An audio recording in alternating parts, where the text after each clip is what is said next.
তরমুজের খোসার তরকারি কখনো খেয়ে দেখেছেন? যদি না খেয়ে থাকেন তাহলে এইভাবে একবার রান্না করে দেখবেন। নমস্কার বন্ধুরা, কেমন আছেন সবাই? আমার সকল বন্ধুদের স্বাগত জানাই।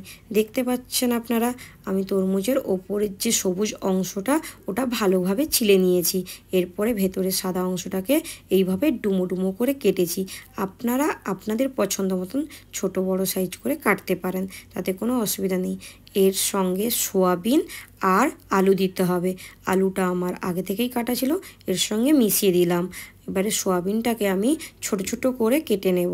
আমার খুব একটা বড় বড় সোয়াবিন ভালো লাগে না, তাই জন্য আমি ছোট ছোটোভাবে কেটে নিলাম। আপনারা বড় বড়ও দিতে পারেন, তাতে কোনো অসুবিধে হবে না। আপনারা সোয়াবিনের জায়গায় ছোলাও দিতে পারেন। এরপরে আমি কুকারে তরমুজের খোসা, আলু, লবণ আর পরিমাণ মতন জল দিয়ে সিদ্ধ করতে দিয়ে দিলাম। একটা সিটি পড়ে গেল। এরপরে আমি কুকারটা নামিয়ে নেব।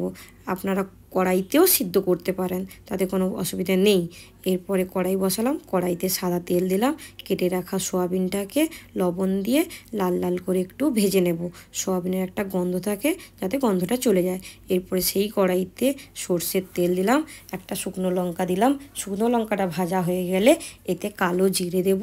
কালো জিরেটাও একটু ভাজা হয়ে গেলে সর্ষে, পোস্ত, কাঁচা লঙ্কা বাটা দিয়ে দেব। এরপরে হলুদ আর লবণ দিয়ে ভালো করে একটু ভেজে নেব। তারপরে সিদ্ধ করে রাখা তরমুজের খোসা, আলু আর ভেজে রাখা সয়াবিনটা দিয়ে ভালো করে কষিয়ে নেব। আমাদের সবার বাড়িতে তো কম বেশি তরমুজ আসেই।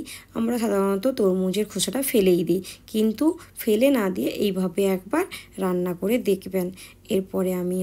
এরপরে আমি চিনি দিলাম আর একটু জল দিলাম পরিমাণ মতন। এরপরে এটাকে ভালো করে ফুটতে দিতে হবে, যাতে চিনি লবণ সবটা ব্যালেন্স হয়। কারণ তরমুজের খোসার কোনো মিষ্টতা বা কোনো স্বাদ নেই, এতে স্বাদ আনতে চিনি লবণটা ঠিকঠাক পরিমাণ মতন দিতে হয়।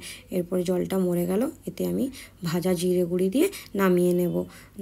দেখতেই পাচ্ছেন আমার তরকারিটা হয়ে গেল। আপনারা একবার এই রকমভাবে তরকারিটা করে দেখবেন, কেমন লাগে জানাবেন কমেন্ট করে। আর ভালো লাগলে লাইক করবেন।